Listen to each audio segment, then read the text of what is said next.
Welcome back to Tell Me Your Story, Mythosophia, exploring the depths of myth and wisdom. We're talking about Westworld, and we left off in our last segment talking about the aspects in regards to just doing this show, just because we can, should we? Mm-hmm. But that was the question on the table. So, Terrence, take it away. Yeah, I think what was really fascinating to see this season of Westworld was the hosts making decisions about whether they can do something versus whether they should.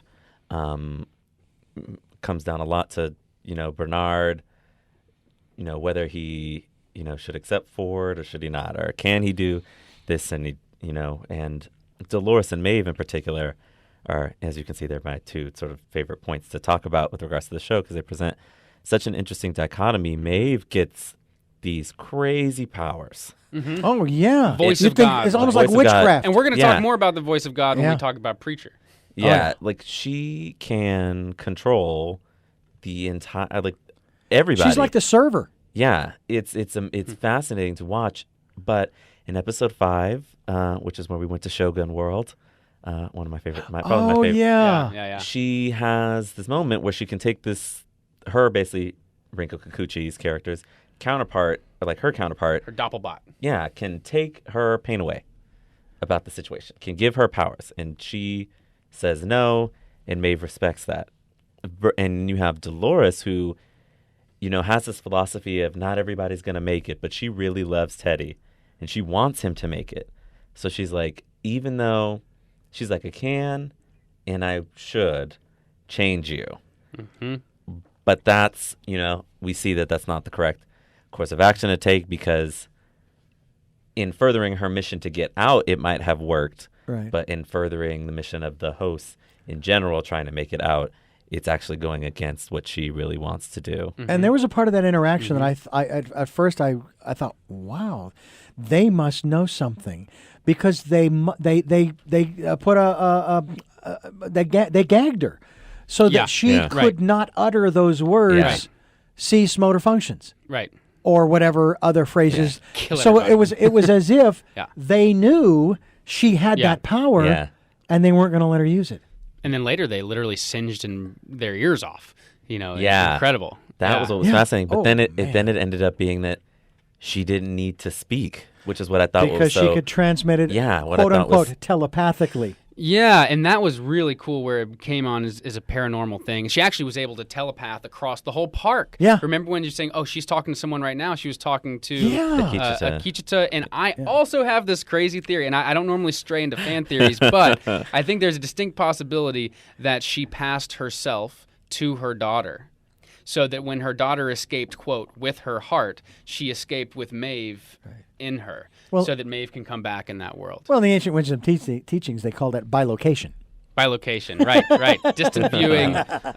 And, that to me was really interesting. I was talking with a guy named, we had Jeff Kripal on a radio show talking about mutants and mystics.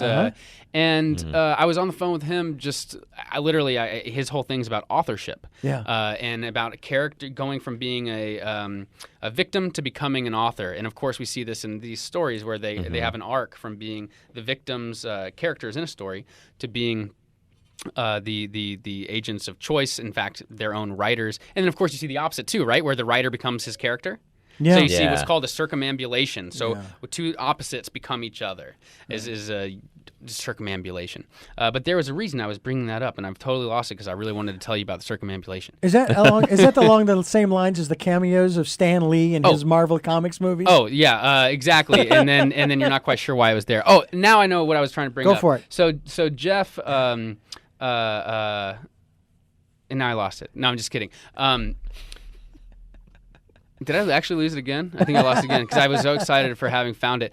No, what it really is that what Jeff talks about, he's an expert in the paranormal. Mm-hmm. And he says that it's really important. A lot of shows dismiss the paranormal and they make it horror or something like that. Right. This show, although it did turn it into a form of technology, which is in some ways to treat it as unreal, in another way, it really respected the paranormal and treated it as a real and functioning phenomenon within the story, where she was able to have telepathic, sometimes even powerful effects on people at a distance. Telekinetic, Yeah, right. She could actually move things and so forth. Yeah. Yeah, or- and well, she literally stops Stopped like Neo yeah. stops all the bullets, right? Yeah. At the end, she stops everything. Unbelievable, really, really cool. I loved the paranormal in the story coming through this way. Well, I feel like the show treats it, paranormal for us might be ghosts, right? Or witches and wizards, but paranormal in a world where you wield technology like it's nothing Yeah. is, oh wow, so the hosts can actually shoot me now. Right. Oh goodness, this one host can literally control everybody just by thought. That. And this is Pandora's box, where Yeah. our technology has actually unlocked these things where we're contemplating living forever. We're contemplating controlling things with our mind. All the previously off-limits abilities of humans are on the table, and our morality is in question. Yeah. And as I said at the beginning of our program, just when you thought you understood what was going on, at least to some degree, a jillion more questions come up like, oh, wait a minute, he's doing what? He can't be, or whatever the scenario is. It just continues to unfold and unravel, and you can't. It takes you. It's like you have to go back and watch it again because your brain just can't wrap around it the first time. Totally. Before we get too far away from the idea of can we, should we? Yeah. I want to remember that first line with with Dolores, where she's got the people with a noose around their neck and the foot. And so I think one of the things that's being evoked here is the tarot card of the Hanged Man, which symbolizes a kind of arrestedness, an uncertainty to move forward, which is where she is. She's not sure if she's going to be this or that, and she decides to be that voice that's emerging. But in that line, she says, my whole life, someone has been saying, you will. I've discovered my own voice. I may. And this is a hearkening to Nietzsche's metamorphosis of man that show up in Thus Spake Zarathustra. So what happens is first you are the beast of burden. You do what you're told to do. I will do what you tell me.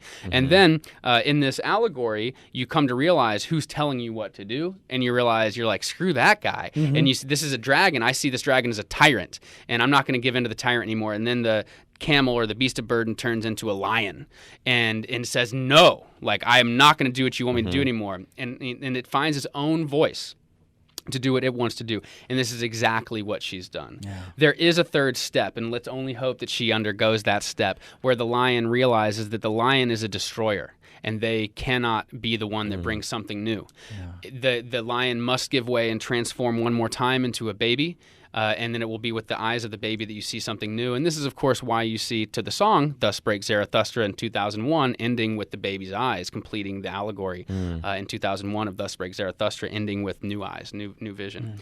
Well, I think that's really fascinating to bring up with regards to Dolores, because I think at the end, before the post-credit scene where we found out that William was a host, that's me, by the way, that she has this moment with Bernard that's like she has been hell-bent on getting her plan to be the thing that works, and she's going to bring in somebody who is her opposite, who she knows will battle her because she feels like that's what she needs. And what's so fascinating about it is, they call her Deathbringer, throughout the series, but in some ways she's recognizing that she's at the lion stage. And is maybe trying to transition to the next one, but I don't know what that will look like for her. Interesting. Yeah. And interesting. Because why else bring Bernard with you? Yeah, that was he was really, he literally killed her. Yeah. Brought her back, but killed her. So. Yeah. Help me to understand some of the structural dynamics of the program, especially in the last series, last episode, or second to last and last, where they were walking through the depths of the Westworld, underneath. In the forge. Yes. The forge, yeah. Yeah, this underworld. And that was a tremendous way of creating a distinction between a normal world of waking day routine. And they really emphasize this is a whole classic hero's journey thing, to start with the normal world and then go to an other world.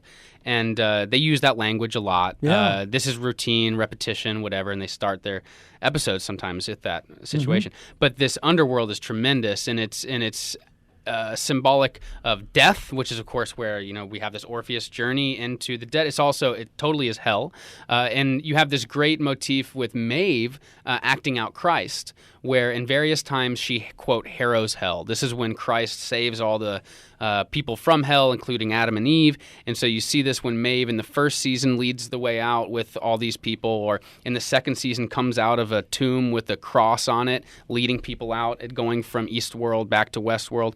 And you certainly see it with ultimately the harrowing of hell as she leads all the people out of Westworld with, I keep forgetting his name.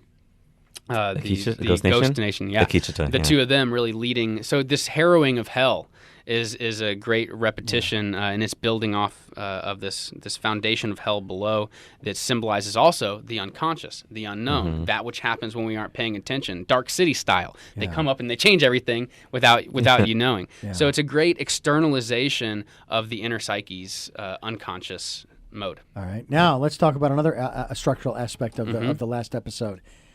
That other realm that they would cross over into, and they would lose the physical body that they had that fell off the cliff. And I'm thinking, oh my God, it was a ruse. It's a lie. There's nothing there. And then, of course, you see them running across this field. Yeah.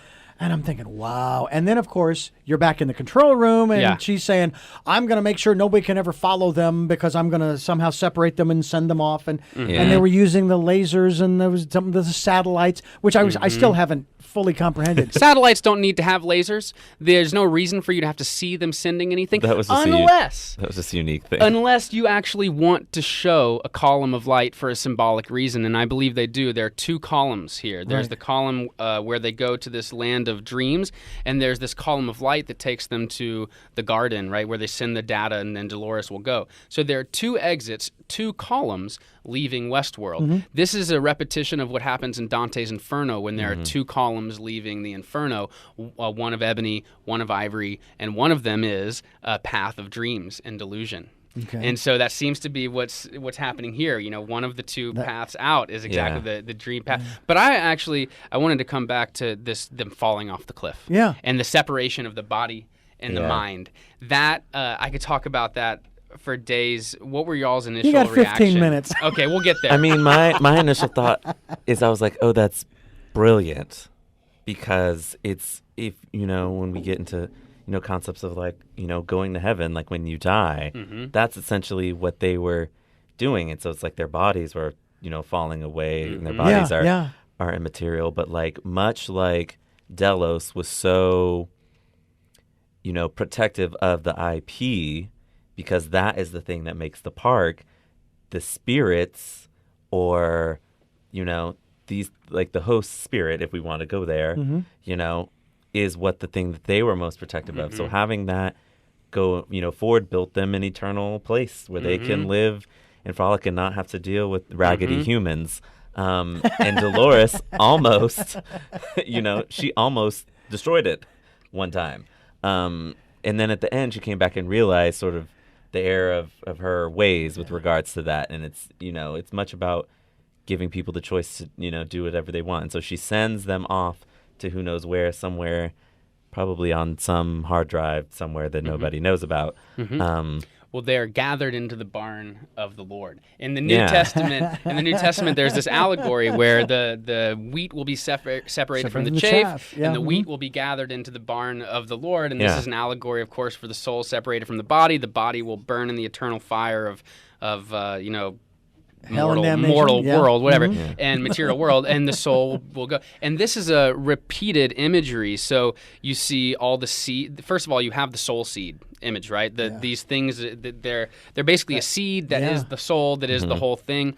And so this soul seed, like right out of the allegory, is literally in the golden zippered black purse, where she's gathered them that way. They are, all of the individual people are in books that are in this library forever. Yeah. And so, and if I thought about it again, I know I had a few other examples of where you've got this repetitive gathering of the soul seeds into the barn. And that imagery is then also the separating of the wheat from the chaff. You also see when they pull the seed out of the body. Yeah. Literally. Yeah.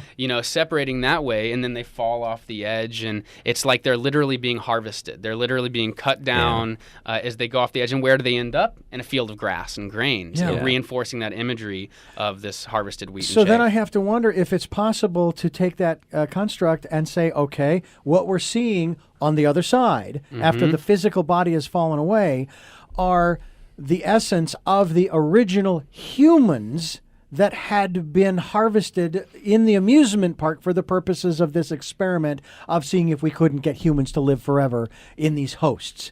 I don't think so this time. No? I think they're just the hosts. I think this time. I think yeah. I feel like she deleted So in other all words, of the humans. somehow the original essence of the human. I don't that think had been humans got into those hosts. You don't think so? Not yet. Why Not were- those hosts. Okay. Well, I think that in a way, it's like what we might hope or want. So like when we leave this mortal coil, what will happen to our essence, to our spirit, and all of these different things. And this was like the purest look at that, because these were, created beings with vengeful gods as fathers. And now they are free. They're just free. I mean, we won't know. I am 99% sure that all of the actors that are in that, new world are not coming back for the third season. You don't think so? No. You think they're gone? I think like Teddy, like that being an end for like Dolores realizing how wrong she was and giving him that freedom and putting him in a place where he could see something beautiful, because that was his whole deal, is really important. Their belief in that place being real that is they really were important. a little bit religious about. Yeah, it it was very but religious. Belief is really interesting because they literally had to make a leap of faith Literally. at the end. A literal leap of faith. It was very cool. So yeah. Dovetailing on what you said Yeah. in terms of my analogy, then I would take that actually to the next step. The reason why they are no longer the human essence is because they were embedded into the hosts and have already had new experiences that have, in essence, sort of overlapped or overwritten the human essence that got it started. Yeah, I see what you're saying. Do you think that there were humans ever put into these hosts? No, but I think do that there's think a plan for that, but I don't know if these have I happened. feel like, but their programming and their Yeah. primary drives are all based on humanity. Yeah. They're all based, Yeah. So in other words, they had taken the humans and they had somehow translated their essence into an algorithm of zeros and ones, Yeah. and then incorporated that algorithm. Well, I think they've done that with Delos. They did that at the end with Black William. Hat William, and I think we may find out that more and more characters are that way. Yeah, because But no actual essence of humans. So In they not in the processed it. alphas. Yeah, I don't okay. think in the alphas. that Yeah. security, that security guard, Luke Hemsworth, has to be a host. He's got to be a host, That right? was that conversation where he realized that was Dolores. That he has to be. But the question is, was William originally a host sent to what's it called? Catfish? What's it called? to draw in the to honeypot. To get in the first place. I have a question for both of you Mm-hmm. about Westworld. Let's talk about the overall concept of it. Okay.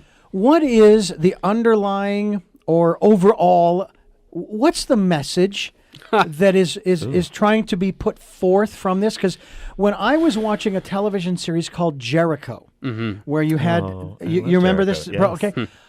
My first thought in the very first episode was, what is it that they are trying to prepare us for? What's going on here? This is not just a TV series, because I remember when that movie came out in the 80s, The Day After, with Jason Robards, about a nuclear explosion in the U.S. There was just all kinds of fervor. And, of course, they're just trying to get us to think that, hey, if this happens, this is the potential outcome.